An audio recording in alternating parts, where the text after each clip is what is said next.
Dear ambassadors, good morning. I welcome you to Azerbaijan.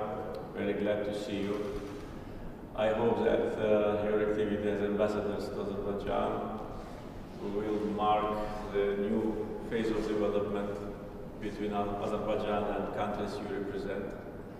I'm sure that we will find a lot of areas of cooperation in economic area, in the area of infrastructure development, cultural area of course, and political development. With your countries, Azerbaijan actively cooperates in numerous international organizations. Of course, first of all, the United Nations, at the same time the OSCE, Islamic Cooperation Organization, Council of Europe, non-alignment movement. So we have very active contacts in different international formats. And I'm sure that this also will continue because between our countries we do not have any disagreements. And in general, Azerbaijan's foreign policy is aimed at strengthening cooperation with all the countries of the world. And I think this is the reason why Azerbaijan is now chairing the second after United Nations biggest international institution like non-aligned movement. We've been elected as a chair of non-aligned movement by unanimous decision of 120 countries. And this demonstrates the high level of international reputation of Azerbaijan, because being elected by unanimous decision of 120 countries means a lot. And assuming chairmanship, we announced that we will defend justice and international law, and we will defend the interests of member states, what we are trying to do. Particularly now, with respect to the COVID pandemic, Azerbaijan initiated two important international events, Summit of Non-Aligned Movement on COVID-19 and special session of United Nations General Assembly on COVID-19, which was supported by 155 countries.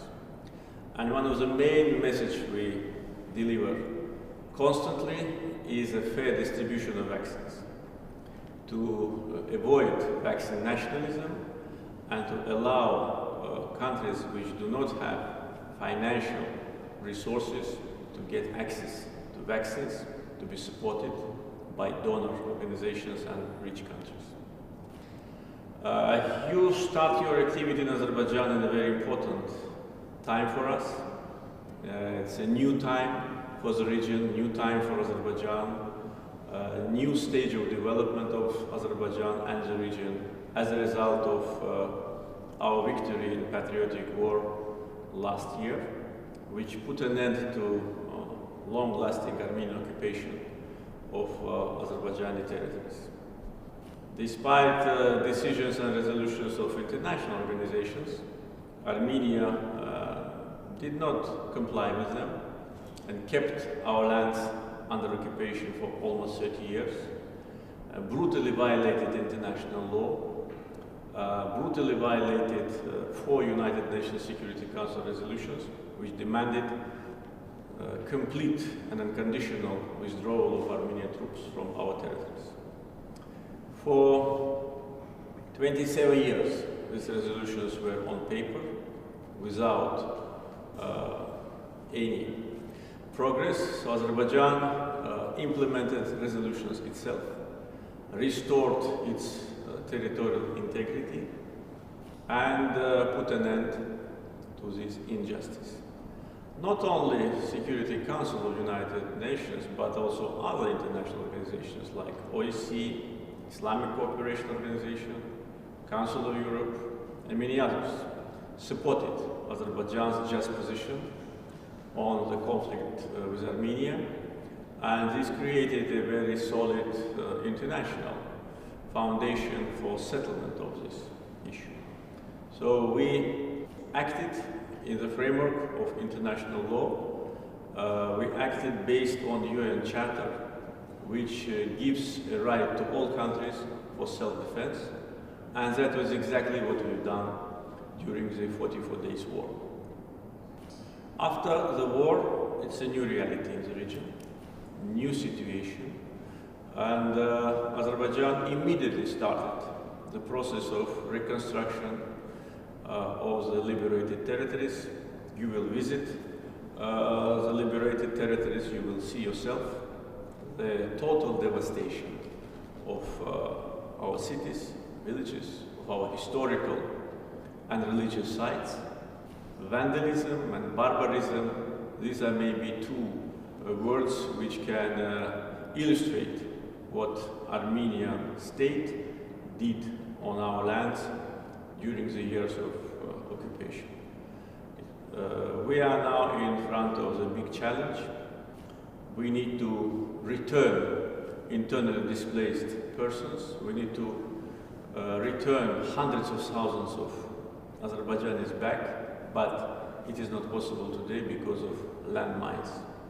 Hundreds of thousands landmines have been planted by Armenians, and after was stopped for the last 7 months, we had more than 100 Azerbaijanis killed or injured because Armenia did not give us the landmines.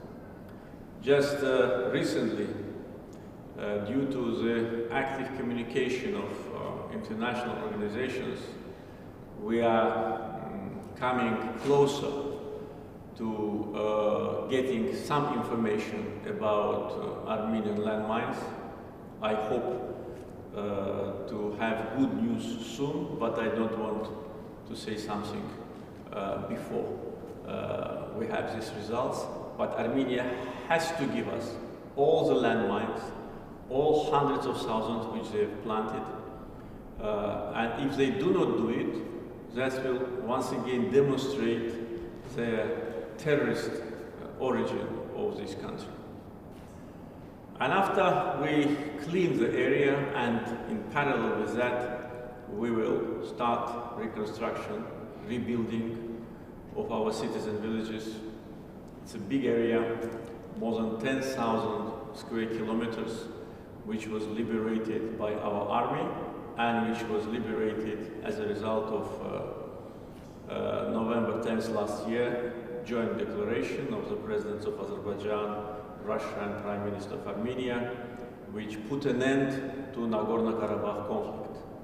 And declaration which was signed on November 10th last year is not just a declaration on ceasefire, as some countries want to present. It is much broader than ceasefire, because it clearly shows how the future development will continue. It provides opening of communications. It provides peacekeeping operations. It is a declaration of the future cooperation in the region. Therefore, it's not a ceasefire document as some want to present it. It's a foundation for peace agreement between Azerbaijan and Armenia. And unfortunately, our public statements that we are ready to start negotiations with Armenia on peace agreement are not answered by Armenian government. Our proposal, which is supported by big international actors, to start negotiation on delimitation of state border with Armenia, also is ignored by Armenian government. This we cannot understand. If Armenia wants peace, we need to have peace agreement. If Armenia wants war, they will get the same result as they got last fall. If Armenia wants peace, they need to start negotiation with us on delimitation. If they don't do it, they will regret. So we are ready for new phase of development in the Caucasus. We are ready for peace, and we demonstrate it. And I'm sure that during your future visits to Azerbaijan, you will see that our words and our statements and our signature has the same value. Once again, I'd like to welcome you to our country, wish you success, and hope you will visit Azerbaijan frequently. Thank you. Ambassador of the Republic of Guatemala, His Excellency Mr. Jairo David Estrada Barrios.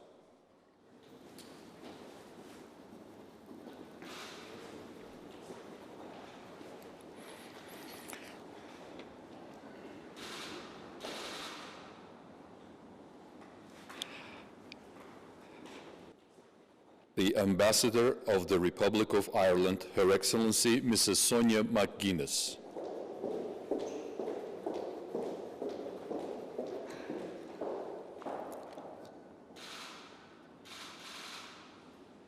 The Ambassador of the Republic of Albania, His Excellency Mr. Kastriot Robo.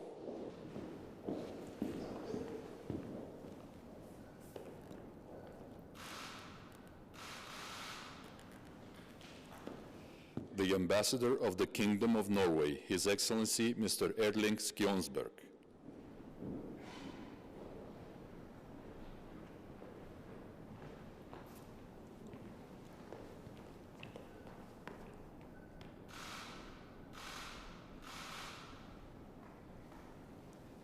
The Ambassador of Montenegro, His Excellency Mr. Periša Kastratović.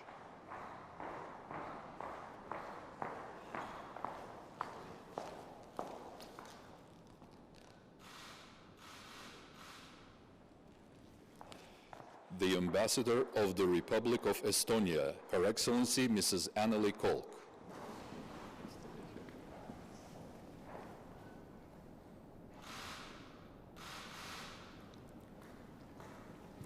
The Ambassador of the Federal Republic of Somalia, His Excellency Mr. Jama Abdullahi Mohammed.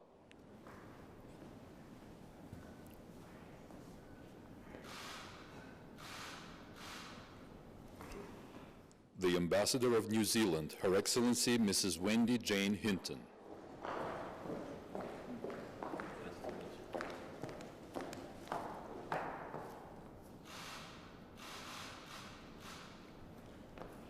The Ambassador of the Republic of Slovenia, His Excellency Mr. Primož Šeligo.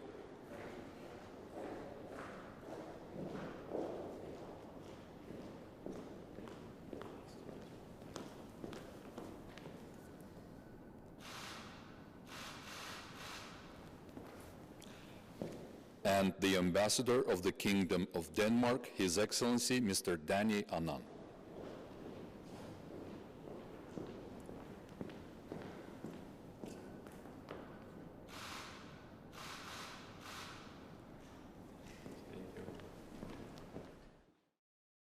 Prezident İlham Əliyev səfirlərlə ikitərəfli əlaqələr və regional məsələlər barədə söhbət etdi.